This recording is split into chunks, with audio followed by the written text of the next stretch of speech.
11ኛው ደብዳቤና የአዋጅ ጥሪው በትግራይ ምን እየተፈጠረ ነው? የአስቸኳይ ጊዜ አዋጅ ጥሪውና ደብዳቤው የቀድሞው የፌዴሬሽን ምክር ቤት አፈ ጉባኤ ኬሪያ ኢብራሂም አስደንጋጭ ጥሪን አቅርበዋል። ጥሪው በትግራይ ክልል የአስቸኳይ ጊዜ አዋጅ ይታወጅ የሚል ነው። ወይዘሮ ኬሪያ ይህን አስደንጋጭ የተባለ ጥሪ በይፋ ማቅረባቸው የተሰማውም ህወሓትና ሊቀመንበሩ ዶክተር ደብረጽዮን ገብረ ሚካኤል መግለጫ ከሰጡ በኋላ ነው።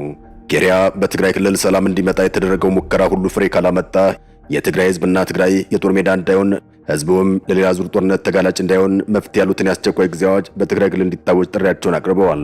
ጥሪውም ብዙዎችን ያስደነገጠ ሆኗል። የአስቸኳይ ጊዜ አዋጅ ህግ የማስከበር ዘመቻን ሊያስከትል ስለሚችል ቀጥሎ ጦርነትና ግጭት ሊፈጠር ይችላል የሚለው ስጋትም የብዙዎቹን እየታየ ይገኛል። ህወሓት ለአፍሪካ ህብረት በላከው ደብዳቤውና ሊቀመንበሩ ዶክተር ደብረጽዮን ገብረ ሚካኤል በሰጡት መግለጫ ላይ እንደታየውም በትግራይ ምን እየተፈጠረ ነው ያሰኛል። ትግራይ ውስጥ ያለ የጦርነት ድባብ በፖለቲከኞቹም በኩል እየተገለጸ ይገኛል። ሂደቱም እንዲህ ይገለጻል። 39ኛው የአፍሪካ ህብረት የመሪዎች ጉባኤ በህብረቱ ዋና መስሪያ ቤት መቀመጫ በሆነችው በአዲስ አበባ ቅዳሜና እሁድ ይካሄዳል። ከዚህ ጋር ተያይዞም እንግዶቹ ከሁሉም አቅጣጫ በገቡበት በዚህ ሰዓት ህወሓት ለአፍሪካ ህብረት ደብዳቤውን ልኳል። ከደብዳቤው ጋር ተያይዞም በዚያው በተመሳሳይ ሰዓት በሊቀመንበሩ ደብረጽዮን በኩል መግለጫ ተሰጥቷል።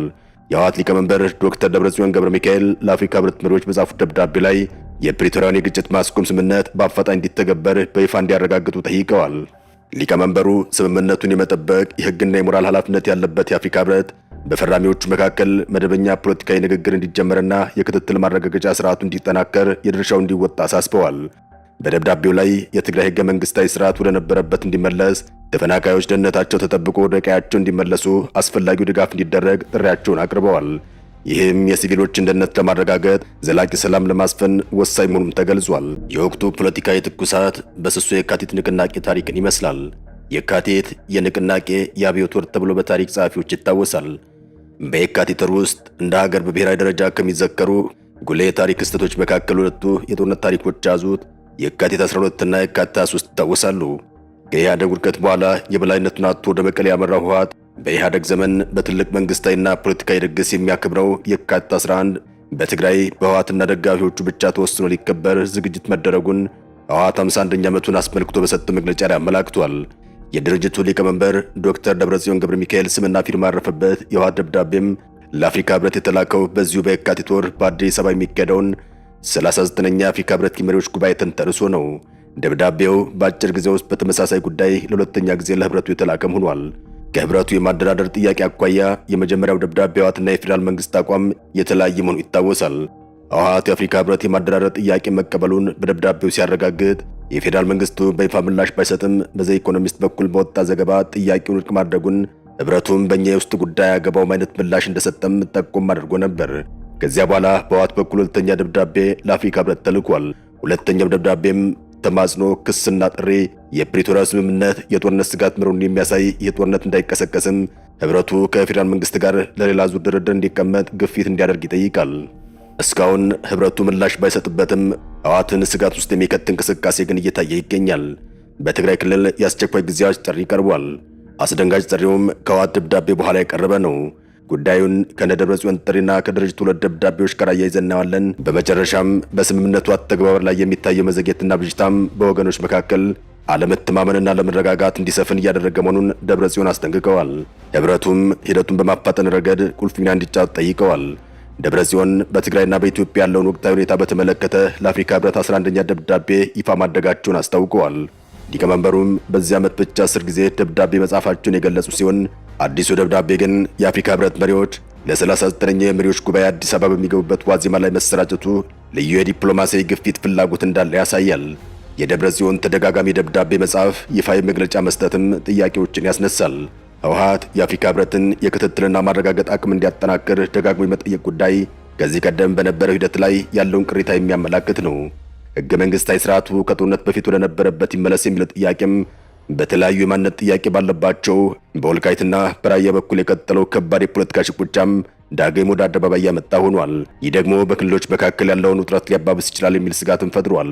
ሌላው ደብረጽዮን 11 ደብዳቤዎችን መጻፋቸው መጥቀሳቸውም በፌዴራል መንግስቱና በህወሓት መካከል ያለው የቀጥታ ግንኙነት ወይም በስምምነቱ መሰረት መከናወን የነበረባቸው የፖለቲካ ውይይቶች በታሰበው ፍጥነት እየሄዱ አለመሆናቸውን የሚያመላክት ሆኗል። ይህም የውጥረቱ አካል ሆኖ እየተነገረ ይገኛል። የሰላም ሂደቱም በደብዳቤ ዲፕሎማሲ ላይ ብቻ የተንጠላጠለ እንዲመስል ያደረገው መስሏል። የአፍሪካ ህብረት መሪዎች በአዲስ አበባ በሚያደርጉት ስብሰባ ላይ የኢትዮጵያን የሰላም ሂደት ካልሆነ በስተቀር እንደ አንድ አጀንዳ ይዙታሉ ወይስ የሀገር ውስጥ ጉዳይ በሚል ዲፕሎማሲያዊ መግለጫ ብቻ ያልፉታል የሚለውም በበርካቶች ይጠበቃል። ዶክተር ደብረጽዮን ያቀረቧቸው የፖለቲካ ውይይቶች እንዲጀመር የሚጠይቁ ነጥቦችም ስምምነቱን ከወታደራዊ ግጭት ማስቆም ባለፈም ወደ ዘላቂ ፖለቲካዊ መፍትሄ ለማሸጋገር ያለውን ከፍተኛ ፍላጎትና ስጋት ያሳያል። በጉዳዩ ላይ የፌዴራሉ መንግስት ምላሽ በሚጠበቅበት በዚያ ሰዓት ከወደ መቀሌ ሌላ ከባድ ውጥረት ተፈጥሯል። የመቀሌው ፍንዳታና የመንግስት ምላሽ ክልሉ ካለፈው የጦርነት ጠባሳ ገና ሳያገግም ሌላ የጦርነት ስጋት ገጥሞታል። ውጥረቱ ከፍ እያለ የመጣው ባለፈው በጠለምት አቅጣጫ ህወሓትና መንግስት መጋጨታቸውን ተከትሎ ነው። ያን ግጭት ተከትሎም ወደ ትግራይ የሚደረግ በረራ ለተወሰነ ጊዜ ተቋርጦ እንደነበር አይዘነጋም። ሁኔታ ያሳሰበው የአፍሪካ ህብረትም የድርድር ጥያቄ ቢያቀርብም የመንግስት ምላሽ ለጊዜው ተቃራኒ ሆኗል። ምንም እንኳን የፌዴራል መንግስት ውሳኔው እስካሁን በይፋ መግለጫ የተረጋገጠ ባይሆንም ውሳኔው ከህወሓት ለመደራደር ዝግጁ ነኝ ከሚለው በተቃራኒ መሆኑን በዘ ኢኮኖሚስት በኩል የወጣው ዘገባ ማመላከቱ ይታወሳል። ዘገባውም በትግራይ ክልል የታየውን አዲስ ውጥረት በሰፊው የሚጠቁም ሆኗል። ውጥረቱ ኢትዮጵያ ወደ ሌላ አስከፊ ጦርነት እየተቃረበች መሆኑን እያመላከተ ይገኛል። ባለፈው አንድ ዓመት ውስጥ የትግራይ ክልል ነዋሪዎች በገንዘብ እጥረት፣ በገበያ መመናመን፣ በከፍተኛ ዋጋ ንረት በተደጋጋሚ የጭንቅ ጊዜያትን ስላሳለፉ በሚታየው ውጥረት የጦርነት ስጋታቸው ከፍተኛ ሆኖ እየታየ ይገኛል። እያንዳንዱ ክስተት በመቶ ሺዎች የሚቆጠሩ ሰዎች ያለቁበትን ጦርነት ትዝታ የሚቀሰቅስም ነው። በተለይም በጥር ወር መጨረሻ ላይ የታየው አዲስ ውጥረት ዳግም ጦርነት ይነሳል የሚለውን ስጋት ይበልጥ እንዳባባሰውም በዚህ ወርም በተመሳሳይ መልኩ መቀሌ የተሰማው ፍንዳታም ስጋቱን ከፍተኛ አድርጎታል። የ2015ቱ የፕሪቶሪያ የሰላም ስምምነት ሙሉ በሙሉ ተግባራዊ ካልሆነ ቀጥሎ ጦርነት ሊቀሰቀስ እንደሚችል ህወሓት ራሱ በመግለጫው አመላክቷል። ከዚህ በተጨማሪም የኤርትራ ጉዳይ አብሮ ይታያል። ከሰሞኑ የኢትዮጵያ የውጭ ጉዳይ ሚኒስትር ለኤርትራ የውጭ ጉዳይ ሚኒስትር ደብዳቤ መጻፉ አይዘነጋም። ደብዳቤው የኤርትራ ሰራዊት ከኢትዮጵያ ሉዓላዊ ግዛቶች እንዲወጣ ብለውም ለድርድር ዝግጁ እንዲሆን ይጠይቃል። የህወሓት መግለጫ የደብረጽዮን 11ኛ ደብዳቤ መነጋገሪያ በሆነበት በዚህ ቅጽበት በመቀሌ ከተማ የተሰማው የፈንጂ ፍንዳታም ብዙዎችን ያስደነገጠ ሆኗል። ፍንዳታው በሰውና በንብረት ላይ ጉዳት ባደርስም ወትሮም በጦርነት ስጋት ውስጥ ለሚገኘው የትግራይ ክልል ከባድ ድንጋጤን ያስከተለ ሆኗል። ቲክቫ ኢትዮጵያ እንደዘገበውም የከተማው ሰላምና ጸጥታ ጽሕፈት ቤት ለመቀሌ ኤፍኤም በሰጠው መረጃ ላይ ምሽት 3 ሰዓት ከ30 አካባቢ በአዳቂ ክፍለ ከተማ መቀሌ ዩኒቨርሲቲ አዳቂ ካምፓስ ዙሪያም የፈንጂ ፍንዳታ ተከስቷል። በፍንዳታው ግን የሰው ቢሆን የንብረት ጉዳት እንዳልደረሰ በመረጃው ላይ ተገልጿል። የፈነዳው ፈንጅ የመቀሌ ከተማን ሰላምና ጸጥታ ለማናጋት ህዝቡን ለማሸበር ዓላማ ባላቸው የጥፋት ኃይሎች ሆን ተብሎ የተፈጸመ ነው ያለው ጽሕፈት ቤቱም ጥቃቱ በሰውም ሆነ በንብረት ላይ ያደረሰው ምንም አይነት ጉዳት ባይኖርም በፍንዳታው ድምፅ ግን በርካታ ህዝብ ተደናግጧል ሲል የወቅቱን ስጋት ገልጿል። ፍንዳታው የመቀሌ ህዝብን ለማሸበር የካቲት 11 በዓል በሰላም እንዳይከበር በሚፈልጉት ተላላኪዎች ሆን ተብሎ የተፈጸመ ነው ሲል ቢሮ አክሏል። ከወራት በፊት በተመሳሳይ ቦታ መሰል የሽብር ተግባር ተፈጽሞ ነበር ሲልም አስታውቋል። ይህን ድርጊት የፈጸሙ ኃይሎችም በቁጥጥር ስር ለማዋል የመቀሌ ከተማ ፖሊስ ከሚመለከታቸው የጸጥታ አካላት ጋር በመተባበር በትኩረት እየሰራ እንደሚገኝም ገልጿል። ህብረተሰቡ ተረጋግቶ አካባቢ መጠበቅ እንዳለበት ያሳሰበው ጽሕፈት ቤቱም ስለ ፍንዳታው አፈጻጸምና ስለ ፍጻሜዎቹ የሚመለከት ዝርዝር ማጣራት ተጠናቆ ሲያልቅ ይፋ ይደረጋል ሲል አስታውቋል። ከቅርብ ጊዜያት ወዲህ በትግራይ ያለው ሁኔታና በመገናኛ ብዙሃን ላይ የሚጻፈው ሁሉም ነዋሪዎቹን በእያንዳንዱ ነገር ስጋት ላይ የሚጥል ሆኗል። ኤርትራ በሰጠችው ምላሽ ትርጉም የለሽ ውዝግብ ውስጥ አልገባም ስትል ተደምጣለች። ከዚያ በኋላም ጉዳዩ ሰሜን ኢትዮጵያን ማዕከል ያደረገ የኢትዮጵያና የኤርትራ ጦርነት ግጭት ሊፈጠር ነው የሚል ስጋትም ጨምሮ ታይቷል። የወደብ ጉዳይም በኢትዮጵያና በኤርትራ የተፈጠረውን ውጥረት ወደ ግጭት እንዳይወስደው ከፍተኛ ስጋት ተፈጥሯል። አሁን የመጨረሻው ተስፋ በሳውዲና በአፍሪካ ህብረት በኩል ይጠበቃል። የሳውዲ አረቢያ መንግስት ኢትዮጵያና ኤርትራን ያደራድራል የሚለው ተስፋም ከሰሞኑ እንደ አዲስ ለምልሞ እየታየ ይገኛል። የአፍሪካ ህብረት ደግሞ የፌዴራል መንግስትና ህወሓት በሌላ ዙር ድርድር የፕሪቶሪያውን የሰላም ስምምነት መልሰው በመገምገም ስምምነቱን እንዲፈጽሙ ዳግም ያደራድራል የሚል ተስፋም አለ። የፌዴራል መንግስት ግን የአፍሪካ ህብረትን የማደራደር ጥያቄ ውድቅ ሳያደርገው አልቀረም። በዚህም ህወሓት ስጋት ገብቶታል። የህወሓት ስጋት ከሁለት አቅጣጫ የሚመጣ ሲሆን አንደኛው ለአፍሪካ ህብረት ተደጋጋሚ ደብዳቤ ጽፎ ምላሽ ማጣቱን የሚያሳይ ነው። ህወሓት በአሁኑ መግለጫው ላይ ከ10 በላይ ደብዳቤ ጽፎ ምላሽ እንዳላገኘ በመጥቀስ ህብረቱን ሲከስ ታይቷል።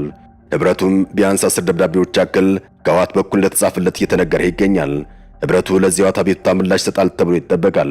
ድጋሜ የማደራደር ጥረቱንም ሊቀጥል ይችላል። ሁለተኛው የህብረቱን የማደራደር ጥያቄ ወደ ጎን ያለው የፌዴራል መንግስት ውሳኔና አቋም ህወሓትን ስጋት ላይ የጣለ ጉዳይ ሆኗል። ይህም በደብዳቤውና በመግለጫው ላይ ታይቷል።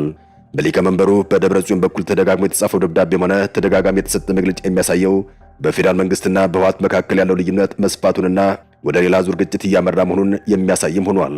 ሰላም ለሀገራችን፣ ሰላም ለህዝባችን ይሁን። አበቃን። ሰናይ ጊዜን ተመኘን።